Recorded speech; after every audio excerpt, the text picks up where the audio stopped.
Today, we're going to zoom way, way in to explore the completely invisible world of nuclear physics.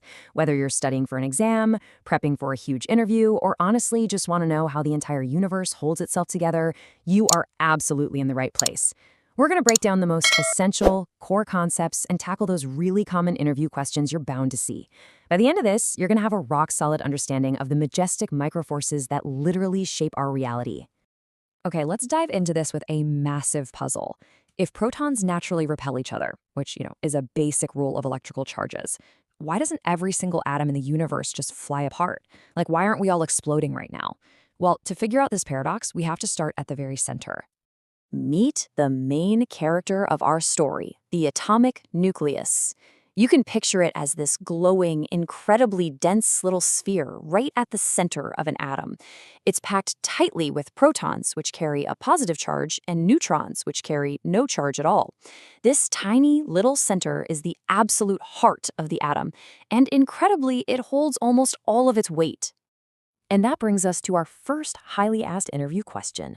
You have this massive cloud of electrons orbiting the outside of the atom, yet almost the entire mass of the atom is packed right into that tiny central nucleus. Why exactly is that? Well, the answer literally comes down to a single number, 1,836. Protons and neutrons are roughly 1,836 times heavier than electrons. Because of this massive weight disparity, the electrons orbiting out there on the edge contribute virtually nothing to the atom's total mass. When you weigh an atom, you are really just weighing the nucleus. So we've got this incredibly heavy center packed full of protons, which brings us right back to our opening hook. We know that all protons have a positive charge, and the rules of electrostatic force tells us that positive charges violently push each other away.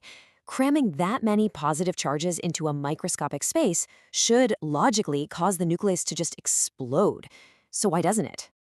Enter the hero of our story, the strong nuclear force. Now, over very, very short distances, this force is incredibly powerful. It completely overpowers the electrostatic force that's desperately trying to push those protons apart. The strong nuclear force basically grabs the protons and neutrons and binds them tightly together, keeping the atom perfectly intact.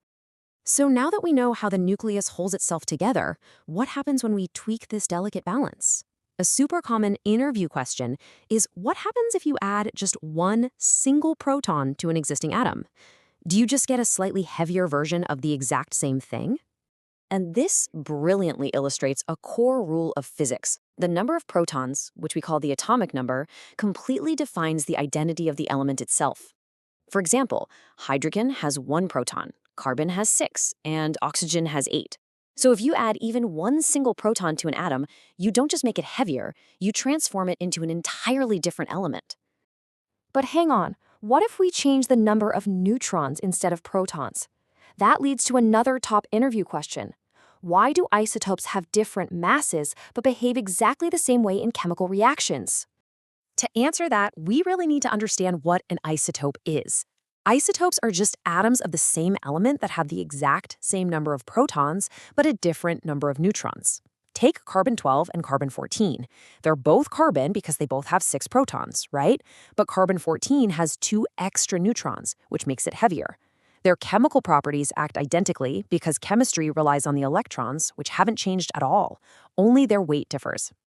It's not all perfectly stable out there, though. Let's look at the darker side of this microscopic world. Why do some nuclei fail to hold themselves together? Why are some stable, while others become radioactive? It all comes down to a lost battle. In some nuclei, the balance between the attractive strong nuclear force and the repulsive electric force is just off. The electric force pushes a little too hard, making the nucleus unstable.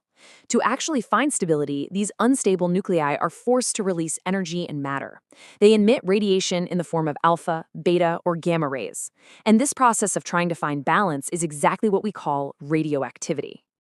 All right, let's move to the really explosive stuff, how we intentionally break an atom apart, a process called nuclear fission.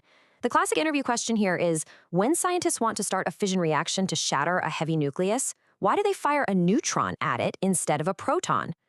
It's actually quite simple. Because a proton has a positive charge, the positively charged nucleus would just forcefully repel it. But a neutron, it has zero electric charge, so it can easily penetrate right into the heart of the heavy nucleus. First, the heavy nucleus absorbs this chargeless neutron. Next, this makes the nucleus so incredibly unstable that it splits, releasing a huge amount of energy.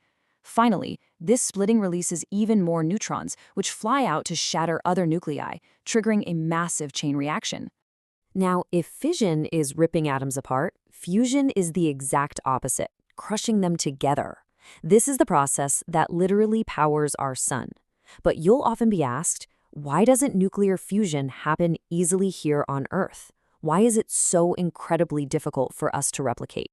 Well, while fission relies on splitting a heavy nucleus, fusion requires joining two light nuclei together. Because both of those nuclei are positively charged, they violently push each other away. To force them close enough for the strong nuclear force to finally grab them, you have to overcome that massive repulsion. And doing that requires unbelievable heat and pressure, the kind of extreme environment you'd only find inside a star, not something we can just easily whip up on Earth. But whether we're talking about fission or fusion, both processes release a totally mind-boggling amount of power. But where does all that energy actually come from?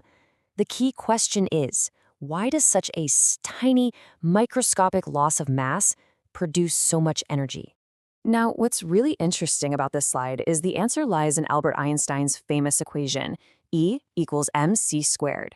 Energy equals mass times the speed of light squared. Now, the speed of light is already a ridiculously huge number, but when you square it, it becomes an absolute giant of a multiplier. Because energy is proportional to the speed of light squared, even a tiny speck of lost mass converts into a staggering burst of energy. So understanding that equation brings us to a super practical, real-world question. Why exactly is nuclear energy so much more powerful than traditional chemical reactions like burning coal or oil? It's because when you burn coal or oil, it's just a chemical reaction. You're really only rearranging the electrons on the outside of the atoms, which just releases a small amount of energy. But nuclear physics deals with the nucleus itself. It directly converts a portion of the actual mass into pure energy. This makes it infinitely more powerful than chemical fires. We harness this immense power for nuclear power plants, life-saving cancer treatments, medical imaging, and even to power spacecraft exploring the deepest parts of our solar system. All right, we've covered a ton of ground today. Atomic structure, forces, isotopes, radioactivity, fission, fusion, and real-world applications. Which perfectly sets us up for our final master interview question. If you had to narrow everything down to one core concept to take away from this, what is the single most important idea in all of nuclear physics? The answer is beautifully simple. Everything in nuclear physics hinges on one epic, microscopic battle. It's the constant competition between the strong nuclear force, which desperately wants to hold the atom together, and the electrostatic force, which is constantly trying to push it apart. From the radiation used to treat cancer to the fiery fusion that lights up the stars, it all follows from this single principle. The universe really is just a delicate balancing act. So now that you know the invisible forces holding your very own atoms together, how differently will you look at the physical world around you today? Thank you so much for exploring with this explainer.